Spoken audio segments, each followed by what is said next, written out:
It's actually fun to drive up to a workplace where you see the future happening right now. Because electrification is the future for transportation, and to see this happening right here at PacSize for myself when I drive up, that is fun. PacSize and Rocky Mountain Power have partnered to build the state's largest electric vehicle recharging campus.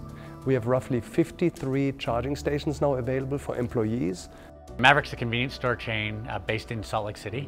We consider ourselves adventure's first stop, so we try to be the place where people go to gear up for their everyday adventures. Rocky Mountain's EV Charger Incentive Program was very easy to participate in. A couple of things we really liked is they really kind of held our hands through the process, so everything from helping us get up to speed with the knowledge of the program and how it worked, to really implementation and picking the sites and getting it installed.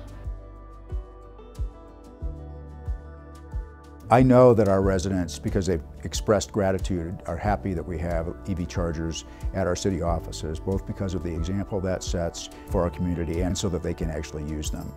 Rocky Mountain Power made it possible by the financial incentives that they offered. And bottom line of it is our residents are interested in sustainability. I think when people see the chargers out in front of our office, they think, oh yeah, electric vehicles are the future and they are a solution for air quality.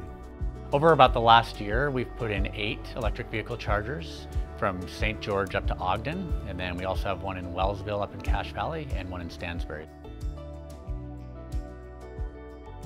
I hear this argument a lot that I have no employees who drive electric cars, so why should I be putting up EV charging stations?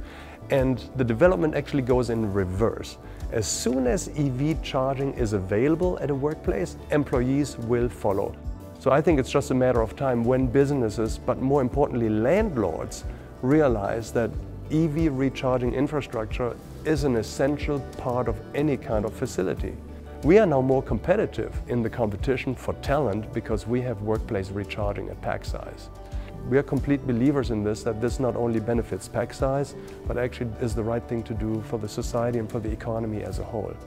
Without Rocky Mountain Power support, we probably wouldn't have deployed as many. And so while this program is going, I would like to recommend to any leader to put up workplace recharging at their businesses, because I don't think that there will ever be more support in getting workplace recharging deployed at any of your facilities now.